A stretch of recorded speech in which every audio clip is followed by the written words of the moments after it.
जगद्गुरु श्रील प्रभुपाद की जय प्रचन्नाथ प्रसन्न की जय भगवत अमृत की जय श्यामद भक्तवृंद की पिताई गौर प्रेमानंदे ओम ज्ञानतिमिरन्धस्य ज्ञानाञ्जनशलाकया चक्षुरुन्मीलितं तस्मै श्रीगुरवे श्रीचैतन्यविष्टं स्थापितं जगद्गुरुं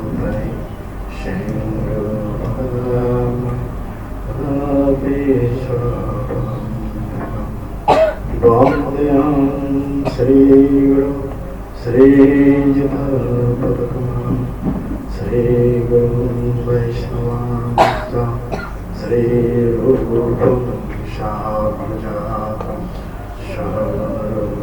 शरणमृतं तं सजीवं शाद्वैतं शावधूतं पर्यनशयितं कृष्णचैतन्यदेवं श्रीराधाकृष्णपदं शरणमृतं श्रीविशाखामितां हे कृष्ण करुणा सिन्धु दीनबन्धो रघुपते गोपिकामृतकरं रामते तत्तमागौरङ्गे राधे वृन्दावनेश्वरे वैष्णवांशदेवी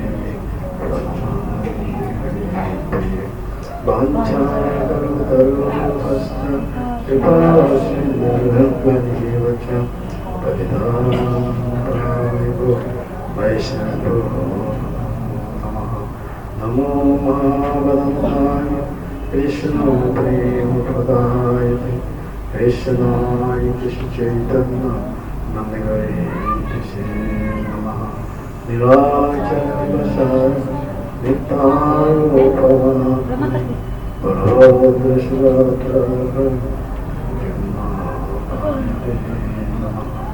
जय श्री कृष्ण चैतन्य प्रभु नित्यानंद श्री गौर हरे कृष्ण हरे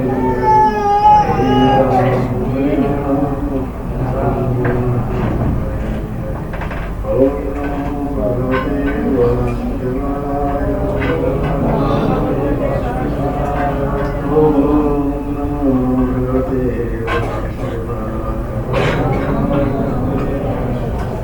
ओम नमो भगवते वासुदेवाय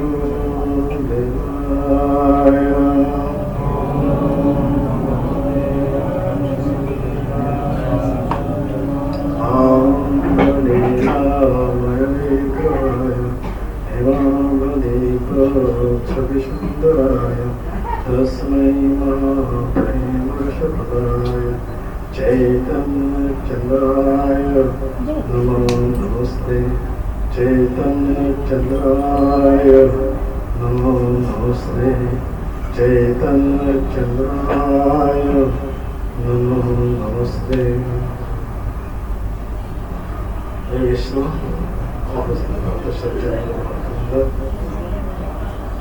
हिंदी में तमिल है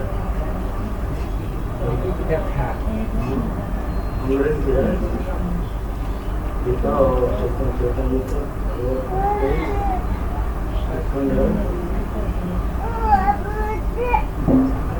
सबसे अच्छा नहीं है ठीक है बैठ जाता है अभी कौन सा लैंग्वेज में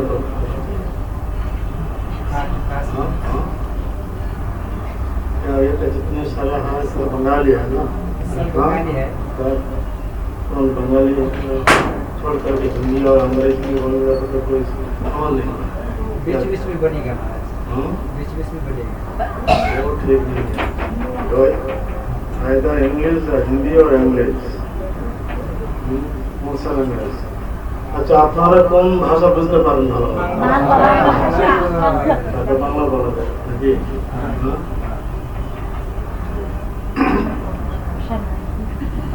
হরে কৃষ্ণ। তো আমরা যে যুগে বাস করছি এক ভয়ঙ্কর যুগ। এই যুগকে বলা হচ্ছে কলিযুগ। কলিযুগ, ये कोली एक व्यक्ति,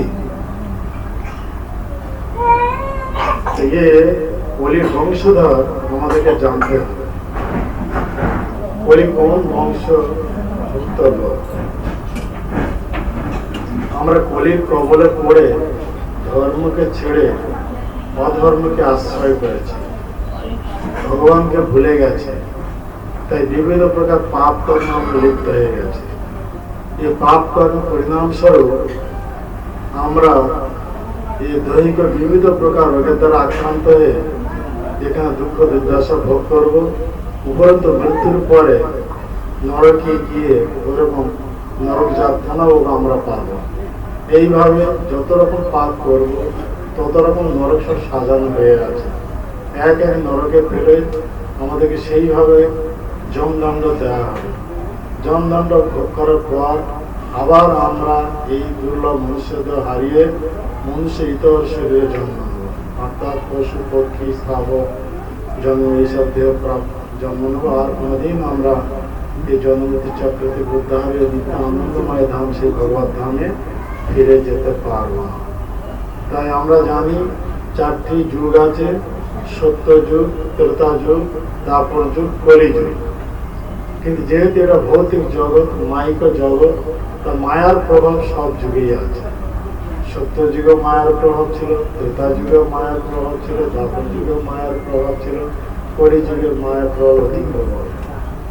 তো অন্যান্য যুগে সত্য যুগ, ত্রেতা যুগ, দ্বাপর যুগ, এসব যুগের লোকেরা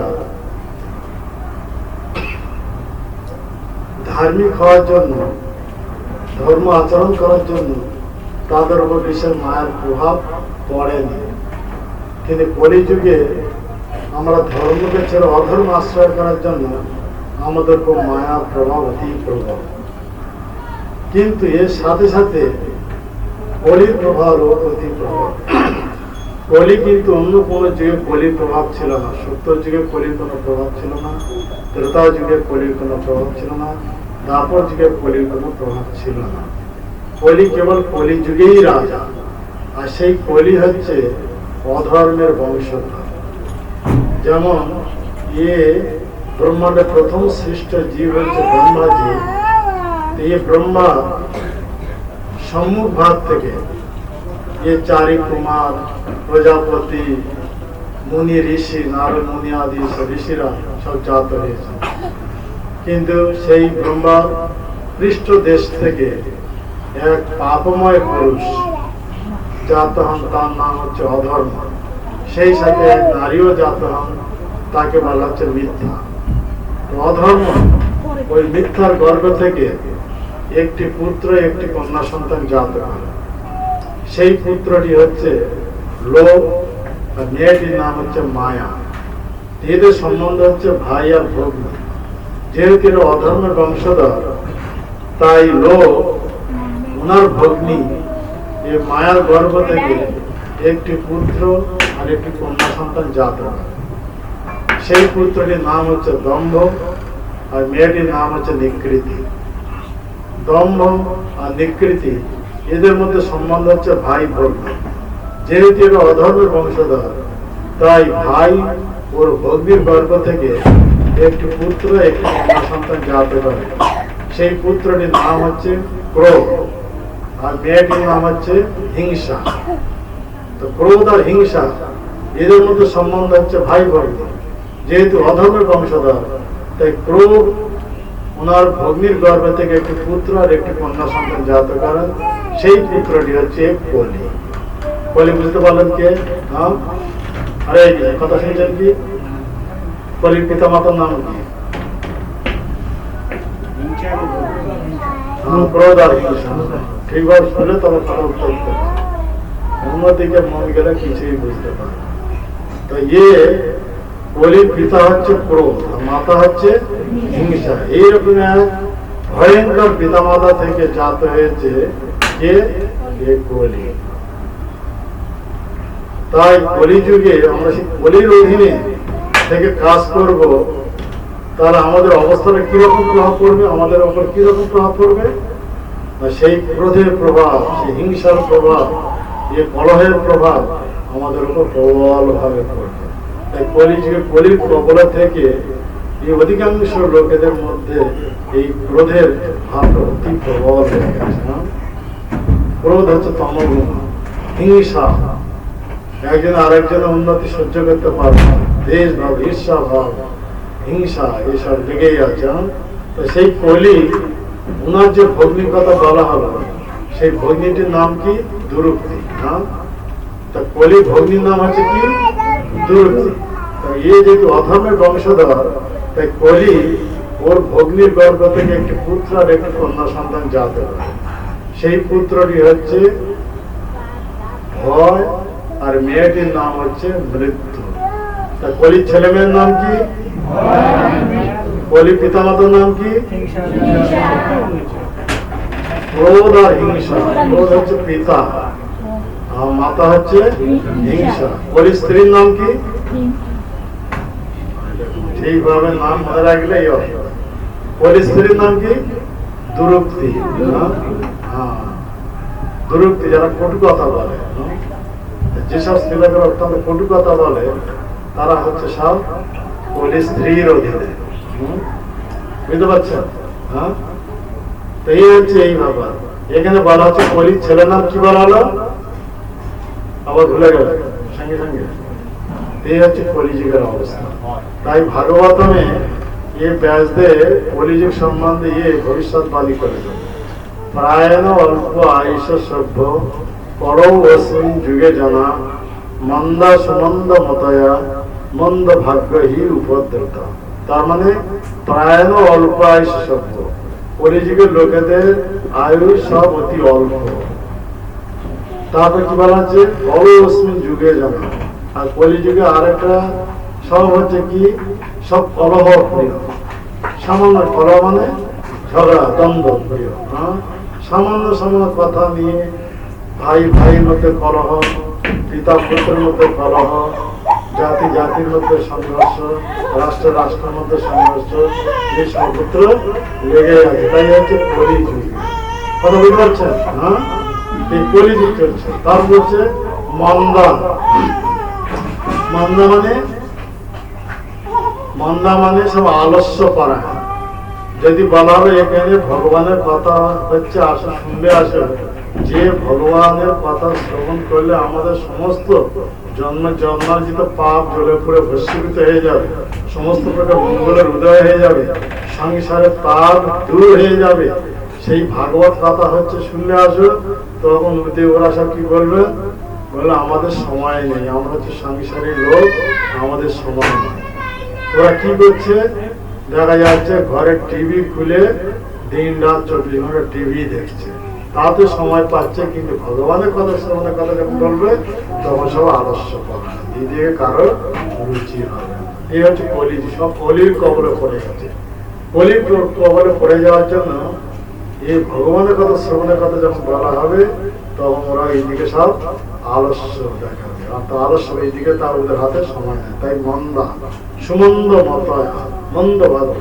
তাই এরা হচ্ছে সব হতভাগ। কেন হতভাগে? কেন?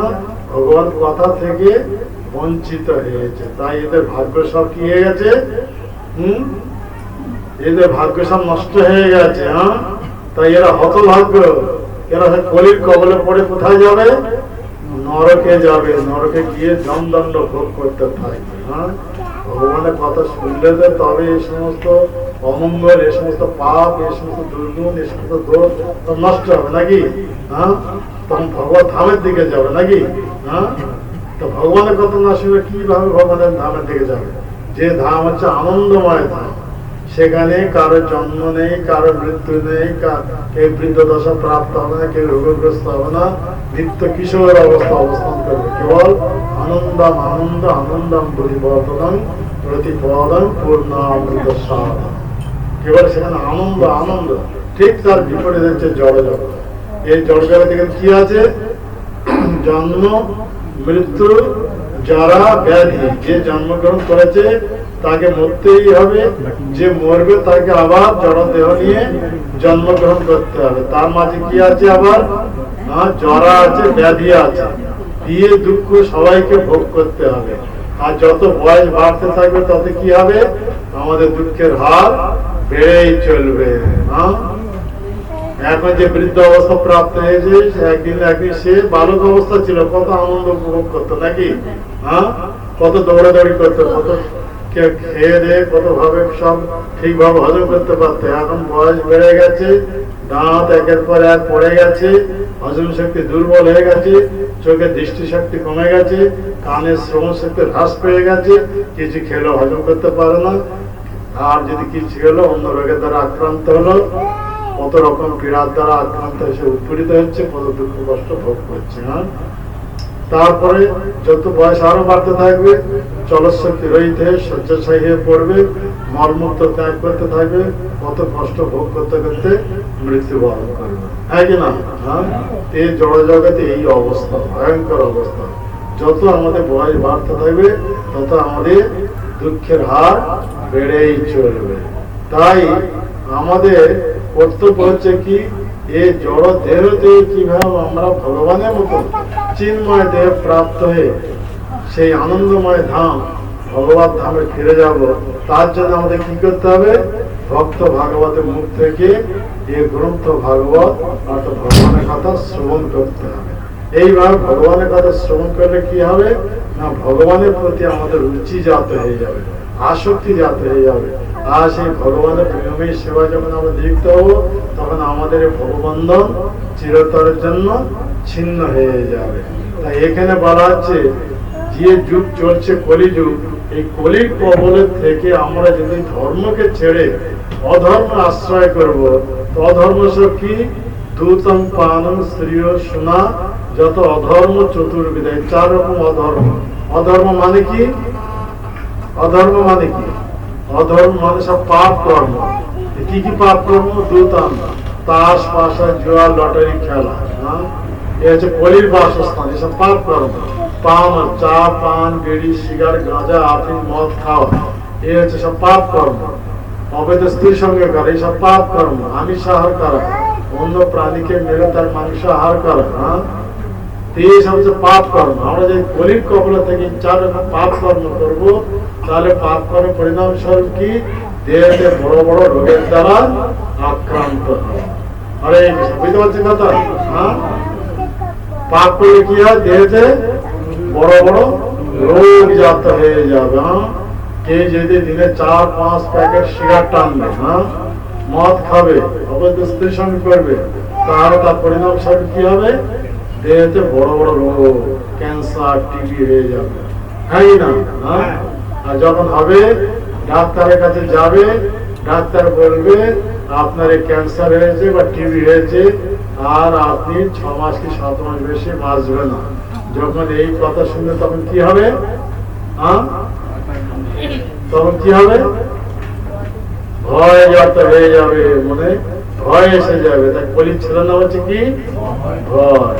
আর ডাক্তার বলবে যে অপারেশন না করলে আর 7-8 মাস বেশি বাঁচবেন না। তখন অপারেশন করতে যখন যাবেন, অপারেশন টেবিলে যখন শুবেন, ডাক্তার যখন অপারেশন করতে থাকবে, সেই সময় মৃত্যু হয়ে গেল। মৃত্যু হলে কোথায় চলে যাবে? সেখানে কি শান্তি পেয়ে গেল নাকি? মৃত্যু হলে সোজা নরকে চলে যাবে। সারা জীবন পাপ কর্ম করেছে, পাপ কর্মের পরিণাম স্বরূপ দেহেতে রোগ হয়েছে, এই রোগের ট্রিটমেন্ট করতে গিয়ে অপারেশন টেবিলে মৃত্যু হয়েছে। মৃত্যুর পরে কোথায় চলে যাবে? নরকে। তাই সেই কলির যে ছেলের কথা কি বলা হলো? ভয়। কলির মেয়ের নাম মৃত্যু। কথা বুঝতে পারলেন? ভয় আর মৃত্যু এদের মিলনের ফলে একটি পুত্র, একটি সন্তান জাত হয়েছে। সেই পুত্রটির নাম হচ্ছে কি? নিরয়। আর মেয়েটির নাম হচ্ছে কি? যাতনা। নিরয় মানে কি? মানে নর। নিরয় মানে নর। তাহলে মৃত্যুর পরে কোথায় চলে যাবে? নরকে। নরকে গিয়ে সেখানে কি এসি রুমে থাকবেন নাকি? সেখানে সেই তার মেয়ের নাম কি বলা হলো? যাতনা। যাতনা মানে কি? যন্ত্রণা। সেখানে একেবারে যাতনা ভোগ করতে থাকবে না। যত রকম পাপ করেছেন তত রকম নরক সব সাজানো। নরক কেবল একটি নয়, হ্যাঁ? কে আমিষ আহার করেছে তার জন্য নরক আছে নাকি? কে অবৈধ স্ত্রীর সঙ্গে করেছে তার জন্য নরক আছে, কেউ চুরি করছে তার জন্য নরক আছে, কেউ গুরুজনদের দুর্ভাগ্যের দ্বারা গালিগালাজ করেছে, অপমান করে তার জন্য নরক আছে। এইসব ভিন্ন ভিন্ন সব নরক রয়েছে, হ্যাঁ? এক একটা নরকে ফেলে এইরকম সব দণ্ড দেওয়া হবে, তাকে বলা হচ্ছে যাতনা। তাই নিরয় আর যাতনা এদের মিলনের পরে শত শত পুত্র জাত হয়ে যাবে। তার মানে শত শত নরক সব সাজানো হয়ে রয়েছে। যত রকম পাপ কর্ম করেছে তত রকম নরকে ফেলে কেবল যাতনা দেওয়া হবে। তা আমরা যদি কলির কবলে থেকে যদি এইরকম পাপ কর্ম করব, পাপ কর্মের পরিণাম স্বরূপ আমরা কোথায় যাব? নরকে যাব। নরকে গিয়ে নরকদণ্ড ভোগ করতে থাকবো। তা আমাদের দুঃখ দেখে সেই ভগবান কৃষ্ণ, সেই জগন্নাথ, উনি আর স্থির থাকতে পারলেন না। কেননা কলিহত জীব যারা কলির কবলে পড়ে মায়াগ্রস্ত হয়ে ধর্মকে ছেড়ে অধর্মে আশ্রয় করে কেবল পাপ কর্মে লিপ্ত হয়ে গেছে। পাপ কর্মের পরিণাম স্বরূপ এইভাবে দুর্লভ মনুষ্য দেহ হারিয়ে মনুষ্য ইতর শরীরে ফিরে যাবে, আর কোনদিন এই জন্মমৃত্যু চক্র থেকে উদ্ধার হতে পারবো না। আমরা যে মনুষ্য দেহ প্রাপ্ত হয়েছে, হঠাৎ এই দেহ আমরা প্রাপ্ত হইনি। এই দেহ ধারণ করার পূর্বে আমাদের লক্ষ লক্ষ মনুষ্য ইতর শরীরে ভ্রমণ করতে হয়েছিল। একের পর এক সেই সব শরীর ভ্রমণ করতে করতে করতে আজকে ভগবানের কৃপায় আমরা এই দুর্লভ মনুষ্য দেহ প্রাপ্ত হয়েছি। দুর্লভ মনুষ্য দেহ প্রাপ্ত হওয়ার একমাত্র কারণ কি? এই জন্মমৃত্যু চক্র থেকে বেরিয়ে ভগবান ধামে ফিরে যাওয়ার জন্য। কথা বুঝতে পারছেন? তাই আমাদের কি করা কর্তব্য? সেই ভগবানকে ভজন করা। আমরা মনুষ্য দেহ প্রাপ্ত হয়ে যদি ভগবানকে ভজন না করবো, তাহলে মনুষ্য দেহ হারিয়ে আবার কোথায় চলে যাব? মনুষ্য ইতর শরীরে ফিরে যাব। পশু পাখি এইসব দেহ নিয়ে জন্ম গ্রহণ করবো, আর কোনদিন আমরা উদ্ধার হতে পারবো না। হরে কৃষ্ণ। কথা শুনছেন? সব ঘুমিয়ে যাচ্ছে নাকি? জাগিয়ে দিন। তাই এখানে এই কথা বলা হচ্ছে। তা আপনারা সব জানেন, ছোট্ট অবস্থা আপনারা অনেকের মধ্যে লুডো খেলা করেছেন, না? লুডো খেলেছেন? খেলেছেন? কারা খেলেছেন লুডো? খেলেছেন কারা? আপনারা কেউ খেলেননি? লুডো খেলেছেন? কেউ খেলেননি? আপনারা কেউ খেলেননি? লুডো খেলা করেননি? কারা করেছেন আপনাদের মধ্যে? লুডোতে কি কি চিত্র আছে? সাপের চিত্র আছে, মই চিত্র আছে। একটা গুটি যখন ঘুরতে ঘুরতে মই নিচে আসবে, গুটিটা কোথায় চলে যাবে? উপরে চলে যাবে। আর ওই গুটিটা ঘুরতে ঘুরতে সবার উপরে যে সাপের মুখ আছে, সাপের মুখে পড়লে কোথায় চলে যাবে? একবার সোজা নিচে চলে আসবে নাকি? তো আমরা এইরকম নিচে থেকে ঘুরতে ঘুরতে, অর্থাৎ জলচর দেহ, জলচর দেহতে উদ্ভিদের দেহ, উদ্ভিদ দেহ থেকে কৃমিকীট, কৃমিকীট থেকে পাখি, পাখি থেকে পশু, এইভাবে মনুষ্য ইতর শরীর ঘুরতে ঘুরতে ঘুরতে ঘুরতে তারপর অসভ্য মনুষ্য দেহ, তারপর অর্ধসভ্য মনুষ্য দেহ, এইসব শরীর ঘুরতে ঘুরতে আজকে ভগবানের কৃপায় সভ্য মনুষ্য দেহ প্রাপ্ত। সর্বোত্তম স্রষ্টার সর্বোত্তম সৃষ্টি হচ্ছে কি? এই মনুষ্য শরীর। এই মনুষ্য শরীরে যদি রাধা কৃষ্ণকে ভজন না করব, আবার আমরা কি হবে? ওই সাপের মুখে পড়ার মতো কি হবে? মানে কাল রূপী মহা সাপের মুখে পড়ে আমরা সব বিনাশ প্রাপ্ত হয়ে আবার মনুষ্য শরীরে ফিরে যাব। কথা বুঝতে পারলেন কি? কথা বুঝতে পারছেন?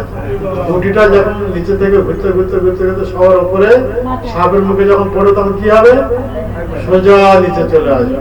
আমরা এইভাবে জলচর দেহ, জলচর দেহ তো উদ্ভিদ, উদ্ভিদ থেকে কৃমিকীট, কৃমিকীট থেকে পাখি, পাখি থেকে পশু, পশু থেকে অসভ্য, অসভ্য থেকে অর্ধসভ্য, অর্ধসভ্য থেকে সর্বোত্তম এখন এ মনুষ্য দেহ প্রাপ্ত হয়েছে।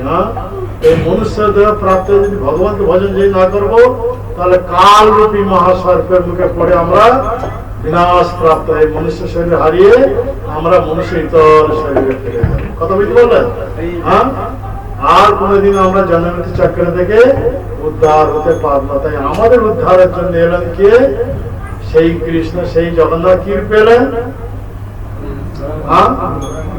চৈতন্য মহাপ্রভু রূপে। নাম শুনেছেন? চৈতন্য মহাপ্রভু নাম শুনেছেন? চৈতন্য মহাপ্রভু কে? এই চৈতন্য মহাপ্রভু স্বয়ং কৃষ্ণ, স্বয়ং জগন্নাথ। তাই বাসুদেব ঘোষ বলছেন, যেই গৌর সেই কৃষ্ণ সেই জগন্নাথ। বাসুদেব ঘোষ কয়ে জোড় করি হাত। এই বাসুদেব হচ্ছে প্রহ্লাদ মহারাজের অবতার, চৈতন্য মহাপ্রভু লীলা। তাই সেই বাসুদেব ঘোষ দেখে বলছেন, এই চৈতন্য মহাপ্রভু সাধারণ মর্ত জগতে কোন লোক নন, ইনি হচ্ছে সাক্ষাৎ কৃষ্ণ, সাক্ষাৎ জগন্নাথ, আমাদের উদ্ধারের জন্য এসেছেন। তাই মহাপ্রভু এসে কি বলছেন? জীব জাগো, জীব জাগো, ঘোড়া চাঁদ বলে, কত নিদ্রা যাও মায়া পিশাচির কোলে। আমরা ভগবানকে ভুলে গিয়ে, ধর্মকে ভুলে গিয়ে আমরা কি করছি? মায়ার কবলে শুয়ে গেছি। তাই মহাপ্রভু এসে আমাদেরকে জাগাচ্ছেন। এইভাবে কতকাল এইভাবে আহার নিদ্রা ভয় মৈথুনে এইভাবে লিপ্ত হয়ে মায়া পিশাচির করে ঘুমিয়ে ঘুমিয়ে এই দুর্লভ মনুষ্য শরীরটা নষ্ট করবে। এর থেকে উঠো, তোমাদের নেওয়ার জন্য আমি অবতার রূপ ধারণ করে এসেছি। তাই কি বলছেন? তোমার রইতে আমি হইনি অবতার, আমি বিনা বন্ধু আর কে আছে তোমার? তো আমাদের প্রকৃত বন্ধু কে? ভগবান। এই জগতে একজন আর একজনের সঙ্গে বন্ধুত্ব স্থাপন করে তার কাছে থেকে কিছু ফায়দা উঠাবার জন্য, নাকি লাভ উঠাবার জন্য, নাকি? আর সে লাভ উঠাতে যে না পারলো, তাহলে সে বন্ধু কি হয়ে যাবে? শত্রু হয়ে যাবে। এই কি প্রকৃত বন্ধু? প্রকৃত বন্ধু হচ্ছেন ভগবান। সেই ভগবান এসেছে, বলছেন তোমার রইতে আমি হইনি অবতার, আমি বিনা বন্ধু আর কে আছে তোমার? এনেছে ঔষধি মায়া নাসিবারও লাগে। আমাদের কি রোগ হয়েছে? ভবরোগ। ভবরোগটা কি? অর্থাৎ আমরা সব মায়াগ্রস্ত হয়ে পড়েছি, যার জন্য আমরা এই দুর্লভ মনুষ্য শরীর হারিয়ে মনুষ্যের ইতর শরীরে ফিরে যাবো। আর কোনদিন জন্মমৃত্যু চক্র থেকে উদ্ধার হতে পারবো না। তাই আমাদের মনুষ্য শরীর থেকে এই ভববন্ধন থেকে মুক্ত করিয়ে ভগবত ধামে নিয়ে যাওয়ার জন্য সেই ভগবান এসেছেন চৈতন্য মহাপ্রভু। কথা বুঝতে পারছেন? তাই বলছেন, এনেছে ঔষধি মায়া নাসিবার লাগি, এই হরিনাম মহামন্ত্র রহ তুমি মাগি। তা আমাদের যে রোগ হয়েছে সেই রোগের মেডিসিন এই জগতে কোনো দোকানে পাওয়া যাবে না। যাবে কি? একটা দোকানে গিয়ে বলবে আমি সারা জীবন অমর হয়ে থাকতে চাই, এই সেরকম একটা মেডিসিন দিন। দিতে পারবে কি? আমি কখনো বৃদ্ধ হতে চাই না, একটা মেডিসিন দিন। দিতে পারবে কি? আমি সবসময় যুবক হয়ে থাকতে চাই, সেরকম একটা মেডিসিন দিন। দিতে পারবে কি? এই জগতে কোন দোকানে এই মেডিসিন পাওয়া যাবে না। আমাদের জন্য সেই মেডিসিন নিয়ে এসেছে কোথা থেকে? বৃন্দাবন। আমাদের জন্য আমাদের যে রোগ হয়েছে সেই রোগের ডাক্তার কে? চৈতন্য মহাপ্রভু। আমাদের রোগের ডাক্তার কে? চৈতন্য মহাপ্রভু। আর আমাদের যে রোগ হয়েছে সেই রোগের মেডিসিনটা কি? কোথা থেকে নিয়ে এসছেন? গোলক বৃন্দাবন। গোলকের প্রেমধন হরিনাম সংকীর্তন। সেই গোলকের প্রেমধন যা সেই গোলকবাসী রাধারানী আদি, এই ললিতা বিশাখা আদি যত পার্শ্বদরা দিন রাত 24 ঘন্টা সেই নাম কীর্তন করছেন, সেই প্রেম নাম স্বয়ং ভগবান কৃষ্ণ চৈতন্য মহাপ্রভু ধারণ করে এই জগতে নিয়ে এসেছেন আমাদের জন্য। হ্যাঁ কি না? তাই বলছে, এনেছে ঔষধি মায়া নাসিবার লাগি, এই হরিনাম মহামন্ত্র রহ তুমি মাগি। তা সেই নাম নিতে হলে কি করতে হবে? সেই নাম কিভাবে আমরা নেব? মহাপ্রভু এনেছে আমাদের জন্য, দেওয়ার জন্য। নিতে হবে তো, কিভাবে নিতে হবে?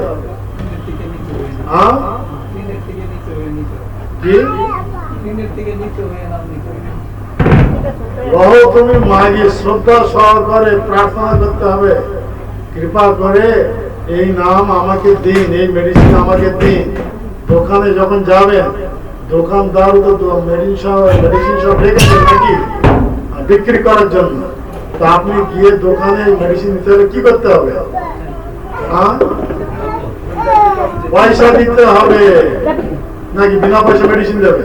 হ্যাঁ, দোকানে গিয়ে বলবেন যে আমার রোগ হয়েছে, মেডিসিন দিন। উনি মেডিসিন দেওয়ার জন্য আছে, কিন্তু মেডিসিনটা কখন দেবেন? পয়সা দিলে, মূল্য দিলে তবে তো মেডিসিন দেবেন নাকি? হ্যাঁ, তো উনি সেই চৈতন্য মহাপ্রভু বড় বৃন্দাবন থেকে মেডিসিন নিয়ে এসেছেন, কিন্তু সেই মেডিসিন নিতে হলে আমাদের কি করতে হবে? হ্যাঁ, শ্রদ্ধা সহকারে গ্রহণ করতে হবে নাকি? শ্রদ্ধা মানে কি? হ্যাঁ, শ্রদ্ধা মানে কি? আমরা বলছি শ্রদ্ধা সহকারে দিতে হবে। শ্রদ্ধা মানে কি? শ্রদ্ধা মানে বিশ্বাস, যেই নাম আমাকে ভব রোগ থেকে মুক্ত করিয়ে ভববন্ধন থেকে উদ্ধার করে ভগবত ধামে নিয়ে যাবে, এই বিশ্বাস। তাই শ্রদ্ধা শব্দে বিশ্বাস করে সুদৃঢ় নিশ্চয়, কৃষ্ণ ভক্তি করিলে সর্ব কর্মকৃত হয়। কি বিশ্বাস? শ্রদ্ধা মানে কি হলো তাহলে? বিশ্বাস। বিশ্বাস কিরকম বিশ্বাস? দৃঢ় বিশ্বাস, আনফ্লিঞ্চিং ফেথ, সুদৃঢ় বিশ্বাস। মানে এই নাম আমাকে ভবসাগর থেকে উদ্ধার করে ভগবত ধামে নিয়ে যাবেন, এই দৃঢ় বিশ্বাস, সুদৃঢ় বিশ্বাস বলা আছে। শ্রদ্ধা শব্দে বিশ্বাস করে সুদৃঢ় নিশ্চয়। কি সুদৃঢ় নিশ্চয়?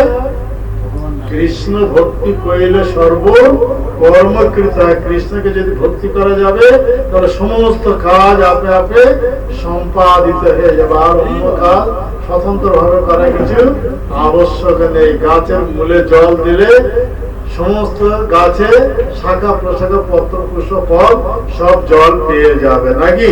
হ্যাঁ, স্বতন্ত্র ফুলেতে বা ফলেতে জল দিলে কি ওরা ফল জল পাবে কি? হ্যাঁ, জলটা কোথায় দিতে হয়? মূলে দিতে হয়। হ্যাঁ, সমস্ত দেব দেবীদের মধ্যে মূল হচ্ছেন কে? এই ভগবান কৃষ্ণ। সেই কৃষ্ণকে যদি ভক্তি করা হবে তাহলে সমস্ত দেব দেবী পিতা মাতা দেশ আদি সব আপে আপে সমস্ত সবার সেবা আপে আপে সম্পাদিত হয়ে যাবে, এই দৃঢ় বিশ্বাস। তাই বলছেন শ্রদ্ধা শব্দে বিশ্বাস করে সুদৃঢ় নিশ্চয়, কৃষ্ণ ভক্তি করিলে সর্ব কর্মকৃত। সেই কৃষ্ণ ভক্তিটা কি? তাই বৃন্দাবন দাস ঠাকুর কৃষ্ণ লীলা যিনি ছিলেন ব্যাসদেব, তিনি চৈতন্য মহাপ্রভু লীলাতে কি রূপে এসছেন? হ্যাঁ, ব্যাসদেব চৈতন্য মহাপ্রভু লীলাতে কি রূপে এসছেন? বৃন্দাবন দাস ঠাকুর। তো সেই বৃন্দাবন দাস ঠাকুর সেই ভক্তি যোগ সম্বন্ধে বলছেন, ভক্তি যোগ ভক্তি যোগ ভক্তি যোগ ধন, সেই ভক্তি যোগ এই কৃষ্ণ নাম স্মরণ ক্রন্দন। তাহলে সেই ভক্তি যোগটা কি? হরে কৃষ্ণ, কথা শুনছেন? হ্যাঁ, সেই ভক্তি যোগটা কি? আরে আগে চলে আসেন, কৃষ্ণ আগে চলে আসেন। এই ভক্তি যোগটা কি? এত করে বলা হচ্ছে তাদের বুঝতে পারছেন, দেখছেন কথায় মন নেই, সেই কারণে এই অবস্থা হচ্ছে। এত করে ভেঙে ভেঙে ভেঙে ভেঙে বলা হচ্ছে, তথাপি কথা বুঝতে পারছেন না। তার মানে কথাতে মন নেই, মন না থাকার জন্য এইসব কিছু বুঝতে পারছেন না। সেই ভক্তির যোগটা হচ্ছে ভগবানের দিব্য নাম। এ শ্রদ্ধা সহকারে দৃঢ় বিশ্বাস সহকারে মুখে উচ্চারণ করে বলুন, হরে কৃষ্ণ হরে কৃষ্ণ কৃষ্ণ কৃষ্ণ হরে হরে হরে রাম হরে রাম রাম রাম হরে হরে। এটা কি? এই জায়গাটা কি?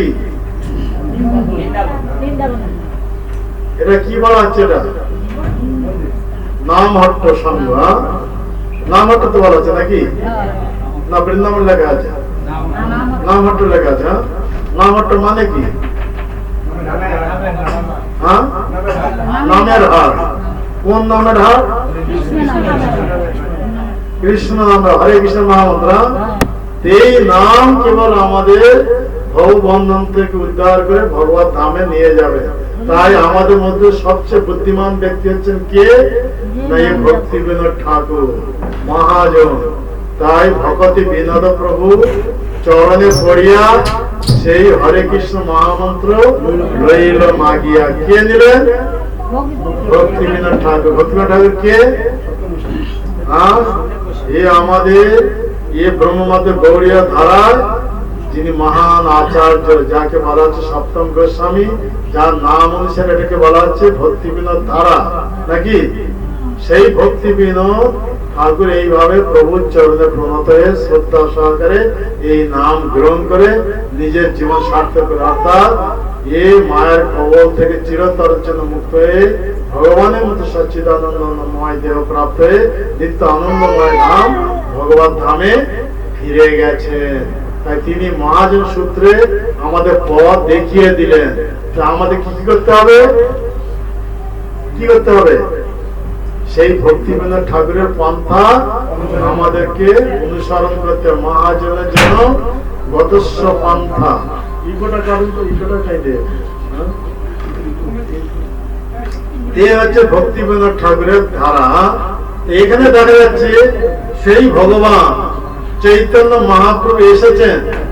তাই চৈতন্য মহাপ্রভু ওনার দুই প্রিয় পার্শ্বদ নিত্যানন্দ প্রভু আর হরিদাস ঠাকুরকে ডেকে বলছেন, শুনো শুনো নিত্যানন্দ, শুনো হরিদাস, সর্বত্র আমার আজ্ঞা করহ প্রকাশ, প্রতি ঘরে ঘরে গিয়া কর এই ভিক্ষা, বল কৃষ্ণ ভজ কৃষ্ণ পর কৃষ্ণ শিক্ষা, ইয়া বই আর না বলিবা বলাইবা, দিবা অবসানে আসি আমারে কহিবা, তোমরা বলিলেও যে না বলিব তবে আমি চক্র নিয়ে তার মস্তক কাটিব।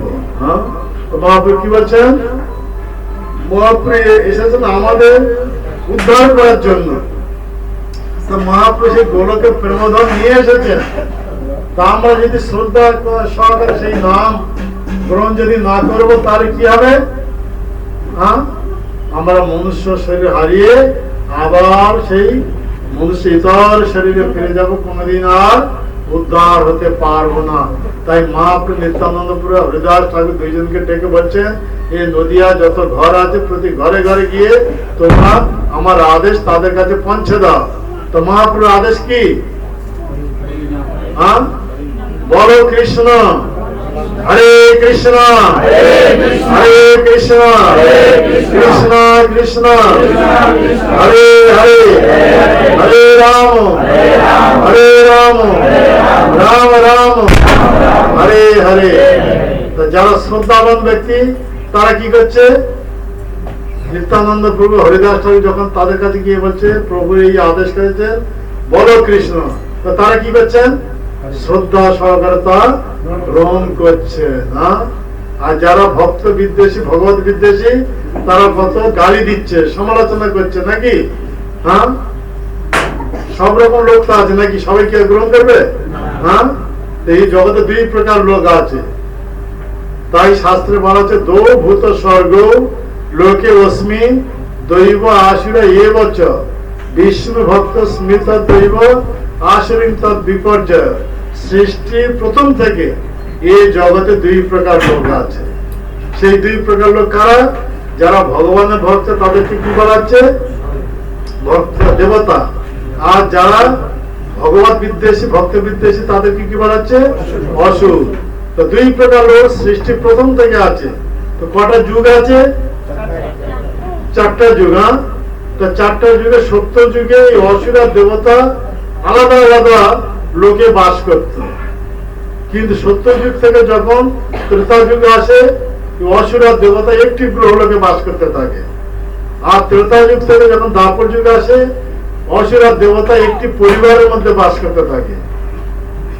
আর দ্বাপর যুগ থেকে যখন এই কলিযুগ চলছে তখন অসুর আর দেবতা কোথায় বাস করছে? একটি শরীরের মধ্যে বাস করছে। বুঝতে পারছেন? তো আমরা যেহেতু কলিযুগে কলির কবলে পড়ে গেছি, মায়াগ্রস্ত হয়ে পড়েছি, তাই আমাদের যে দৈবিক গুণ তা ঘুমিয়ে গেছে। মানে সুপ্ত অবস্থা থেকে গেছে। আর কি গুণ বেড়ে গেছে? আসরিক গুণ। তা আমরা সব অসুরে পরিণত হয়ে গেছি। অসুর কারা? যারা আমিষ খায়, অসুর সব, বুঝতে পারছেন? আমিষ আহার, মাদক দ্রব্য সেবন, অবৈধ স্ত্রী সঙ্গ, জুয়া খেলে, 4 রকম পাপ কর্ম যারা করে তাদেরকে সব বলা আছে কি? অসুর। কথা বুঝতে পারছেন? তা আমরা সব কি অসুর তো নাকি?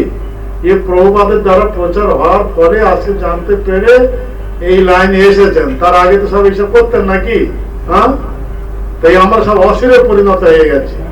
তো অসুরে পরিণত হয়ে যাওয়ার জন্য তাই সেই ভগবান চৈতন্য মহাপ্রভু নিত্যানন্দ প্রভু হরিদাসকে এই নির্দেশ দিচ্ছেন যে এদেরকে এর মধ্যে গিয়ে এই ধর্ম প্রচার করে, বলো কৃষ্ণ, ভজ কৃষ্ণ।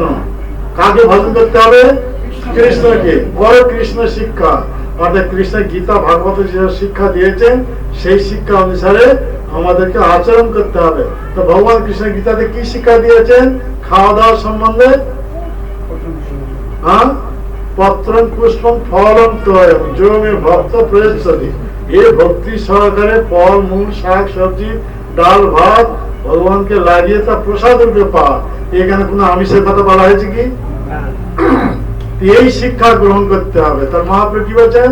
বলো কৃষ্ণ, ভজ কৃষ্ণ, বড় কৃষ্ণ শিক্ষা। কৃষ্ণ গীতা ভাগবত যেসব শিক্ষা দিয়েছেন সেই শিক্ষা অনুসারে আমরা যদি আচরণ করব তাহলে চিরতরের জন্য এই মনুষ্য দেহ থেকে আমরা ভগবানের মতন সচ্চিদানন্দময় দেহ প্রাপ্তে ভগবত ধামে চলে যাব। তাই নিত্যানন্দ প্রভু আর হরিদাস এইভাবে নদিয়া ঘরে ঘরে প্রচার যখন করছেন, করতে করতে একদিন যখন ফিরছিলেন, ফেরার সময় দেখছেন গঙ্গা কূলে 2 জন ব্যক্তি মদ খেয়ে বেহুশ হয়ে গড়াগড়ি দিচ্ছে। তখন নিত্যানন্দ প্রভু হরিদাসকে জিজ্ঞাসা করছেন এরা কারা? তো নিত্যানন্দ হরিদাস ঠাকুর তখন বলছেন এরা 2 ব্রাহ্মণের সন্তান, সম্ভ্রান্ত ব্রাহ্মণ ঘরের সন্তান। এরা যত রকম শাস্ত্র সব অধ্যয়ন করেছে, আর শাস্ত্র অধ্যয়ন করে শাস্ত্রে যা সব নিষেধ করা হয়েছে সেইগুলো সব নোট করে সেই সব পাপ কর্মে এরা লিপ্ত হয়ে গেছে। তাই এখন এরা মদ খেয়ে বেহুশ হয়ে এই গঙ্গা কূলে গড়াচ্ছে। এদের মতো পতিত জীব এই জগতে আর কেউ নেই। তাই নিত্যানন্দ প্রতিজ্ঞা করলেন এই 2 পতিত জীবকে উদ্ধার করে আমি চৈতন্য মহাপ্রভুর নাম পতিত পাবন গৌর হরি হিসাবে সমগ্র জগতে প্রচার করব। তা নিত্যানন্দ প্রভু এসে সেই বেহুশ অবস্থা যারা ছিল জগাই মাদাই ওদের কাছে এসে বলছে ভাই তোমরা মুখে হরি বলো। তো যখন এই কথা বলেছেন ওরা তো মদ খেয়ে বেহুশ হয়ে গড়াচ্ছিল, তখন চোখ খুলে দেখছেন একদিন কি জানি এসে এই কথা বলছে। তখন জগাই মাদাই বলছেন তুই কে রে? তখন নিত্যানন্দ প্রভু বলছেন আমি অবধূত রে। তুই কি বলছিস রে? তখন নিত্যানন্দ বলছেন আমি বলছি তোমরা হরি বলো। তখন ওরা বলছে কি বেটা আমরা ব্রাহ্মণ সন্তান, আমাদেরকে এসে উপদেশ। তা ব্রাহ্মণ সন্তানে কি খেয়ে গড়াচ্ছে? মদ খেয়ে গঙ্গা কূলে গড়াচ্ছে নাকি? দেখুন এ হচ্ছে ব্রাহ্মণ, কলিযুগের ব্রাহ্মণ সন্তান। এ হচ্ছে সব মদ খাবে, হাতে সাদা বাঁশি ফোকাবে। সাদা বাঁশি কি? সিগারেট টানতে, মদ খাবে, সিগারেট টানবে, আর অবৈধ স্ত্রী সঙ্গ করবে, আমিষ আহার করবে। এসব ব্রাহ্মণ। এই বাজার থেকে সুতা কিনে এনে পৈতা তৈরি করে গলাতে দিয়ে বলবে পৈতা দেখে আমি হচ্ছে ব্রাহ্মণ সন্তান, আর খাচ্ছে এইরকম আমিষ আহার, মাদক দ্রব্য সেবন, সিগারেট। মোবাইল সব সুইচ অফ রাখবে না, মোবাইলকে অন রাখবে না, মোবাইল সুইচ অফ রাখলে কথা হচ্ছে। এই হিসাবে নিত্যানন্দ প্রভু যখন বলেন যে তোমরা হরি বলো, তখন মাদায় অত্যন্ত ক্রোধ প্রকাশ করে শূন্য মদের একটা ভাণ্ড নিয়ে নিত্যানন্দ প্রভু কপালে জোশে মারে। যে নিত্যানন্দ প্রভু হচ্ছে সমস্ত অবতারদের উৎস, সেই নিত্যানন্দ ভ্রুকুটিতে কত কত ব্রহ্মাণ্ড সব প্রলয় হয়ে যায় নাকি? কত কত ব্রহ্মাণ্ড সব সৃষ্টি হয়ে যায়। আজকে সেই নিত্যানন্দ প্রভু মার খেয়ে এই প্রচারকদের শিক্ষা দিচ্ছেন, যারা প্রচার করবেন এইরকম অন্য লোকের দ্বারা গালিগালাজ খাওয়া সত্ত্বেও কখনো তাদেরকে ছাড়বে না, তাদেরকে উদ্ধার করতেই হবে। তো নিত্যানন্দ প্রভু আজকে আচরণের মাধ্যমে তারা শিক্ষা দিচ্ছেন। তাই নিত্যানন্দ প্রভু বলছেন, তোমাদের কাজ তোমরা করেছো, তোমরা আমাকে মেরেছো, ভালো করেছো, কিন্তু আমি বলছি তোমরা একবার মুখে হরি বলো। যখন এই কথা বলেন তখন মাথায় আবার একটা শূন্য ভান্ডা নিয়ে যখন মারতে যাচ্ছে, জগাই তখন সঙ্গে সঙ্গে মাথায় হাত ধরে বলছে, তুমি কেন বিদেশি সন্ন্যাসীকে এইভাবে মারবে? আর এইদিকে ঘটনা কথা পৌঁছে গেছে কার কাছে? চৈতন্য মহাপ্রভুর কাছে। আর চৈতন্য মহাপ্রভু সেই ঘটনাস্থলীতে এসে উপস্থিত হয়ে গেছেন। দেখছেন নিত্যানন্দ প্রভু কপাল ফেটে রক্ত নির্গত হচ্ছে। তখন মহাপ্রভু সহ্য করতে পারলেন না, এই দুই পাপীদেরকে মস্তক ছেদন করার জন্য সঙ্গে সঙ্গে সুদর্শন চক্রকে আহ্বান করেন। কোটি সূর্য তেজ সম্পন্ন সুদর্শন চক্রে এসে উপস্থিত হয়ে যায়। সবাই দেখছেন, মানে এই চক্র সঙ্গে সঙ্গে জগাই মাদাইকে মস্তক ছেদন করবে। সঙ্গে সঙ্গে নিত্যানন্দ প্রভু তা দেখে মহাপ্রভু হাত ধরে বলছেন, প্রভু এই অবতারে আপনার অস্ত্র ধারণের অবতার নন। যদি আপনি অস্ত্র ধারণ করবেন, এই জগতে সবাই হচ্ছে জগাই মাধাই। জগাই মাধাই কাদেরকে বলা হয়? জগাই মাধাই কাদেরকে বলা হয়? যারা আমিষ আহার করে, মাদক দ্রব্য সেবন করে, অবৈধ স্ত্রী সঙ্গে করে, জোয়া খেলে, তাদেরকে সব বলা হচ্ছে জগাই মাধাই। এই জগতে সবাই জগাই মাধাই। তা আপনি যদি অস্ত্র ধারণ করবেন তো সবাইকে বধ করতে হবে। তা যে উদ্দেশ্য নিয়ে আপনি ধর্ম প্রচার করতে এসেছেন, সে ধর্ম কাদের কাছে প্রচার করবেন? তা মহাপ্রভুকে যখন এই কথা বলেন তখন মহাপ্রভু শান্ত হয়ে যান। তখন সুদর্শনকে বলেন, তুমি ফিরে যাও। সবাই দেখছেন যে সুদর্শন এসেছিল জগাই মাদাইকে মস্তক ছেদন করার জন্য। এখন নিত্যানন্দ প্রভু অনুরোধে মহাপ্রভু যখন সুদর্শনকে বলেন তুমি ফিরে যাও, তখন সুদর্শন ফিরে গেল। তখন নিত্যানন্দ প্রভু মহাপ্রভু বলছেন, প্রভু এই জগাই মাদাই হাত থেকে আমাকে রক্ষা করেছেন, তাই আপনি কৃপা করে একে কৃপা করুন। তখন মহাপ্রভু সঙ্গে সঙ্গে জগাইকে বলছেন, জগাই আসো আমার দিব্য রূপ দর্শন করে। এই কথা বলে সঙ্গে সঙ্গে চৈতন্য মহাপ্রভু শঙ্খ চক্র গদা পদ্ম এই ভগবত্তা রূপ ধারণ করে প্রকট হয়ে যান। আর জগাই ভক্তি ভরে যখন প্রণাম করছেন আর কাঁদতে কাঁদতে বলছেন, প্রভু আমরা দুই ভাইয়ের মধ্যে আমাকে যেভাবে উদ্ধার করলেন, আমাকে যেভাবে কৃপা করলেন, আমার ভাই মাদাইকে সেইভাবে কৃপা করুন। তখন মহাপ্রভু বলছে, আমি ওকে কৃপা করতে পারি না, তবে একটা উপায় বলে দিচ্ছি, ও যার চরণে অপরাধ করেছে তার কাছে গিয়ে যদি ক্ষমা প্রার্থনা করবে, তাহলে তিনি যদি ক্ষমা করবেন তাহলে ও আমার কৃপার পাত্র হতে পারে। এই কথা যখন বলেন তখন দুই ভাই সঙ্গে সঙ্গে উঠে নিত্যানন্দ প্রভুর চরণে প্রণত হয়ে যখন ক্ষমা প্রার্থনা করছেন। আর নিত্যানন্দ প্রভু হচ্ছে প্রেম দাতা নিতাই, সঙ্গে সঙ্গে জগাই মাদাইকে আলিঙ্গন করে বলছেন, বলো তোমরা গৌর হরি হরি বল। আর ওখানে যত সব মহাপ্রভু পার্শ্বদের উপস্থিত ছিলেন, ওরা তখন দেখেন নিত্যানন্দ প্রভু কত কৃপার অবতার। এরকম দুই মহাপাপীদেরকে আলিঙ্গন করে তাদের মুখে মহাপ্রভু নাম উচ্চারণ করলো। তাই সব পার্শ্বদের একসঙ্গে বলল, নিতাই গৌর প্রেমানন্দ।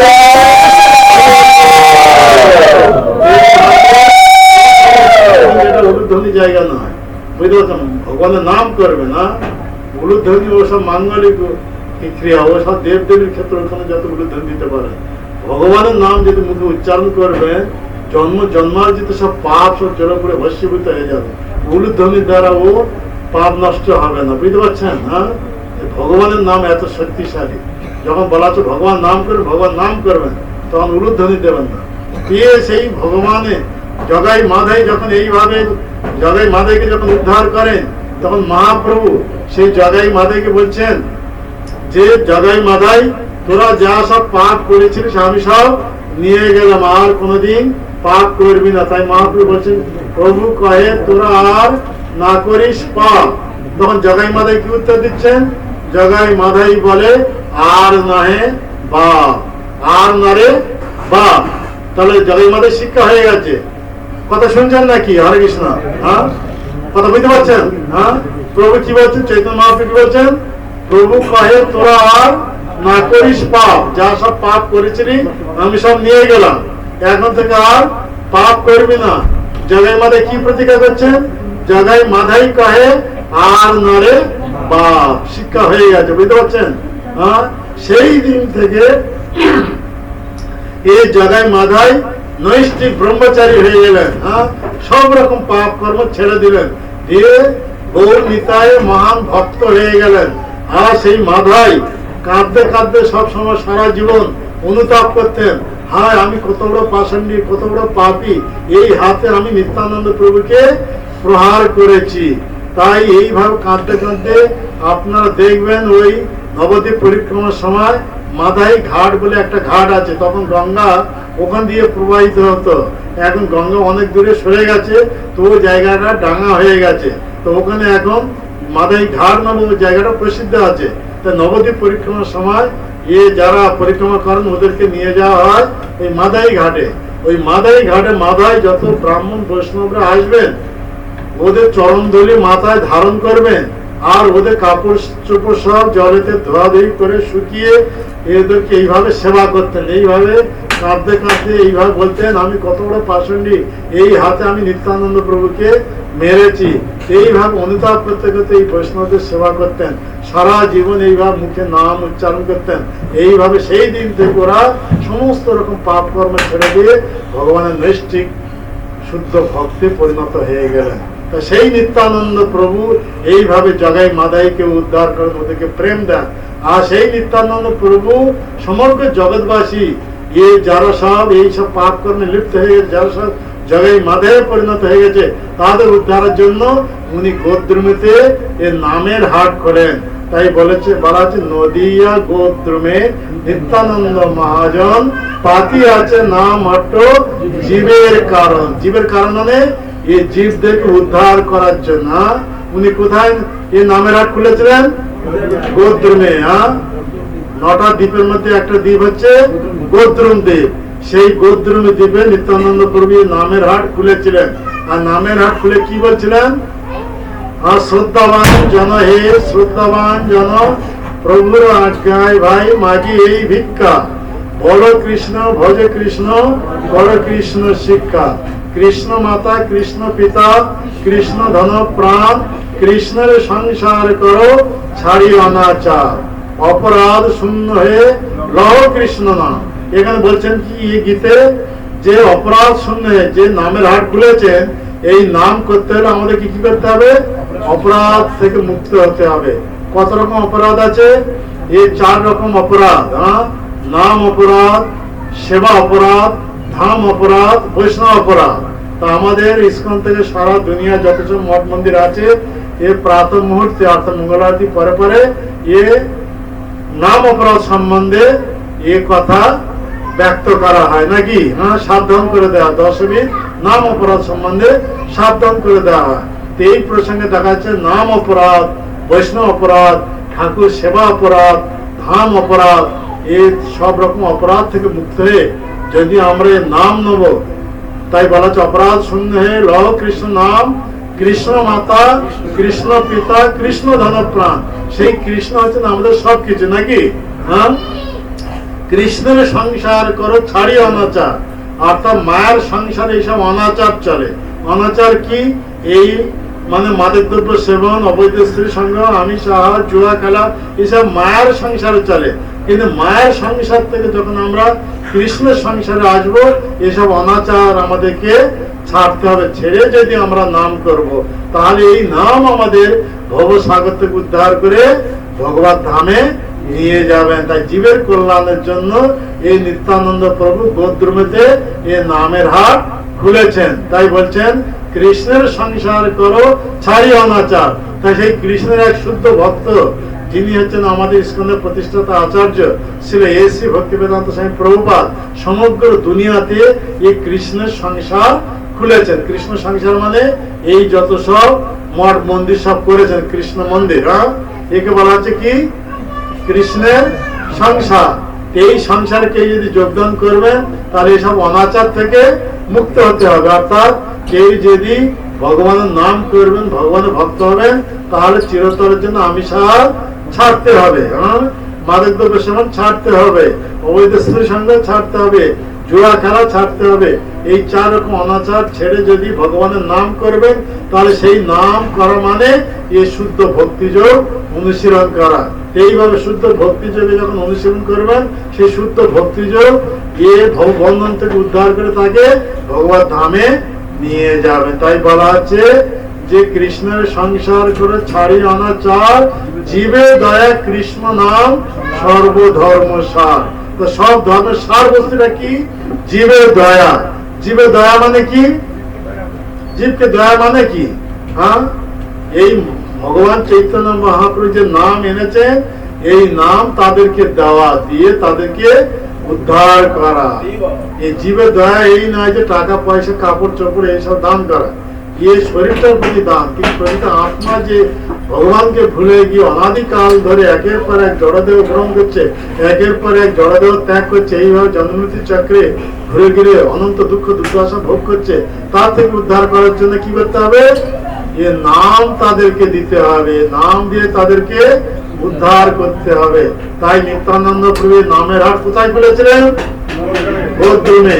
আজকে ইস্কন থেকে সেই নামের হাট সমুদ্র দুনিয়াতে খোলা হয়েছে নাকি? হ্যাঁ, তাই নামের হাটে মানে ভগবানের দিব্য নাম যেখানে শুদ্ধভাবে উচ্চারণ করা হয় তাকে বলা হচ্ছে নামের হাট, নামহট্ট সংঘ। হ্যাঁ, কথা বুঝতে পারছেন? তা আজকে এখানেও নামহট্ট সংঘ খোলা হয়েছে। এই নামহট্ট সংঘ খোলার মাধ্যমে এখানে যারা সব এর সঙ্গে সঙ্গে সংযুক্ত হতে চান, তাদেরকে সেই শিক্ষা দেওয়া হচ্ছে। এইভাবে ভগবানের নাম এই কলিযুগে একমাত্র ধর্ম, এই চৈতন্য মহাপ্রভু দ্বারা প্রবর্তিত কলিযুগে নামযজ্ঞ সার। আর কোন ধর্ম কইলে নাই হয় পার। এই ভব সাগরে উদ্ধার হতে হলে আমাদেরকে নামকে আশ্রয় করতে হবে। তাই বলা আছে নাম বিনা কলিকালে নাই আর ধর্ম, সর্বমন্ত্র সার নাম এই শাস্ত্র মর্ম। সমস্ত শাস্ত্রে এই সিদ্ধান্ত দেওয়া আছে কলিযুগের লোকেদের জন্য কেবল নামই হচ্ছে একমাত্র ধর্ম। তাই হরের নাম হরের নাম হরের নামেই কেবলম কলো নাস্তেব নাস্তেব গতিরন্নতা। আমাদের সময় হয়ে গেছে। এখানে আপনারা সবাই এই নামকে আশ্রয় করুন। এইভাবে শুদ্ধ ভক্তিযোগ অনুশীলনের দ্বারা মানে চিরতরের জন্য জন্মমৃত্যু চক্র থেকে উদ্ধারে নিত্য আনন্দময় ধাম, সেই ভগবানের ধাম গোলক বৃন্দাবনে সবাই ফিরে চলুন।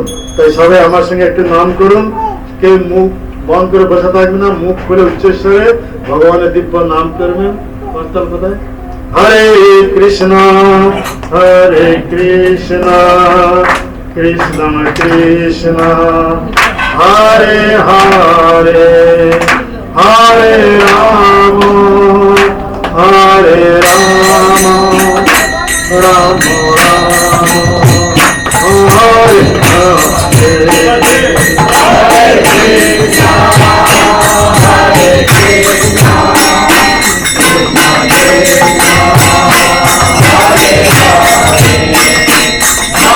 Hare Hare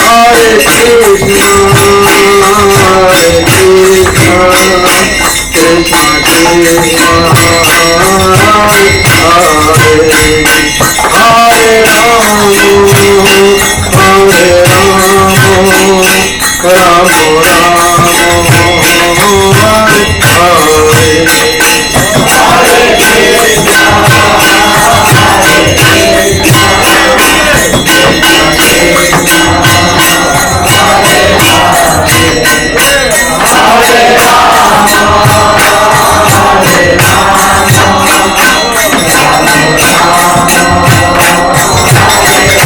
Hare, Hare Krishna, Hare Krishna, Krishna Krishna, Hare Hare, Hare Ram, Hare Ram, Ram Ram, Hare Krishna, Hare Krishna, Krishna Krishna, Hare Hare, Hare Ram, Hare Ram, Ram Ram,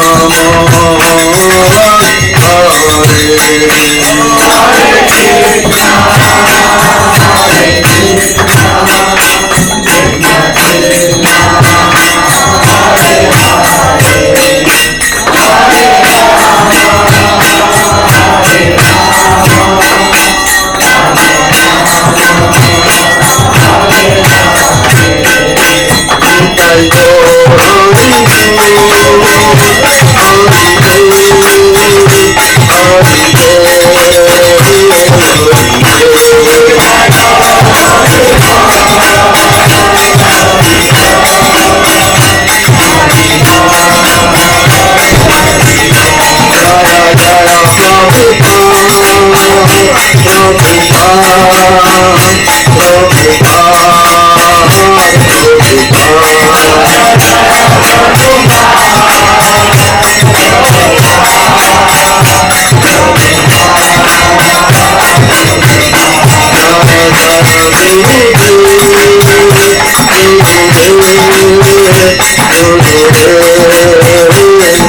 जय कलिजुग जुग धर्म नाम संकीर्तन की नाम संकीर्तन जनक शशिनंदन गौर हरि की जय श्री श्री गौर निताई की जय श्री श्री कृष्ण बलराम की जय श्री श्री जगन्नाथ बलदेव सुभद्रा महाराज की जय श्री राधा माधव की जय जगत गुरु श्री प्रभुपाद की जय संगत भक्त वृंद की निताई गौर प्रेमानंदे हरि बोल।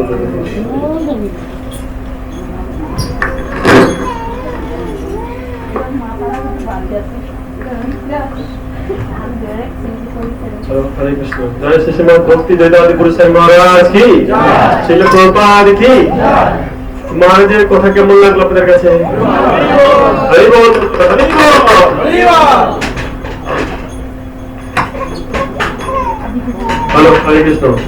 মহারাজ এই ভগবানের কথার মাধ্যমে আমাদেরকে আশীর্বাদ প্রদান করলেন, কিন্তু এখান থেকে ভুলে যাবেন একটু পরে সব কি হবে, সব বের হওয়ার সাথে সাথে কি হবে ভুলে যাবেন। এই জন্য ভুলে যাওয়ার জন্য আপনারা ভুলে না যান। হরে কৃষ্ণ, কে যাবেন না? হরি বল, সবুরা হরি বল।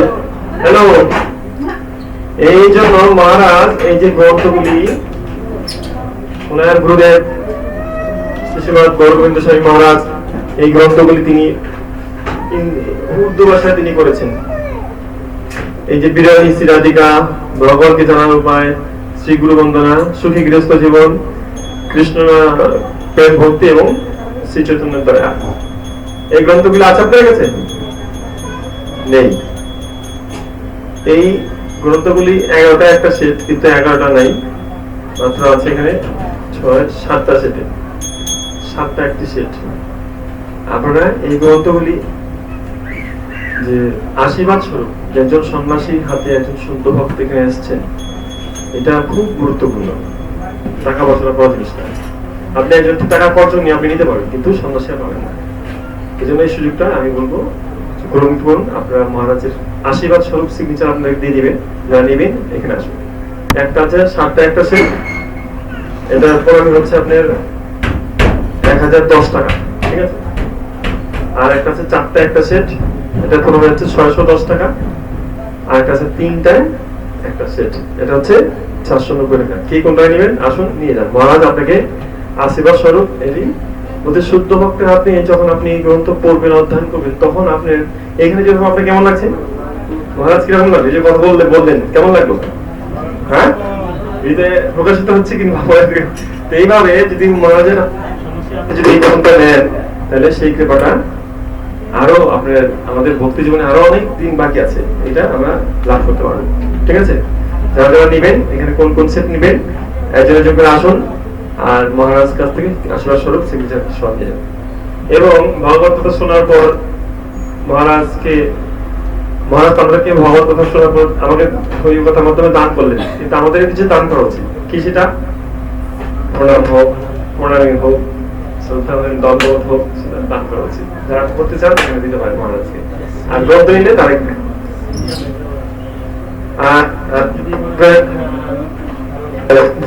সেট ছাড়া যদি না নেবেন আছে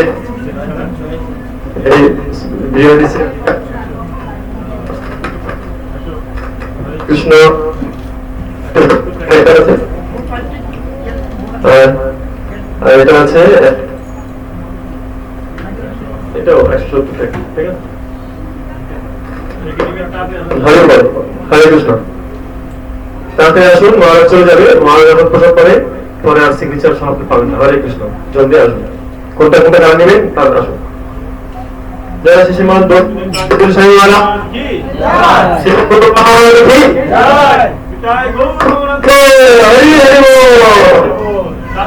আপনার নিবেনটা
হাতের থেকে এই চিকিৎসা প্রাণী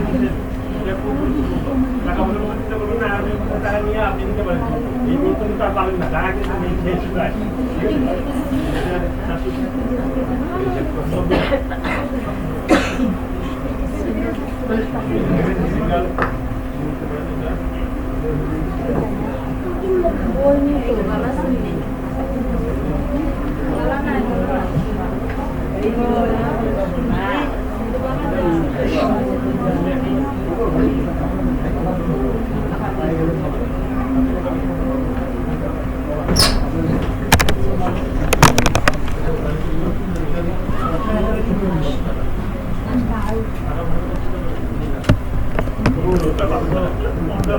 সারা বাংলাদেশে অনুবাদ করা শিখেছে, এটা বিশ্বাস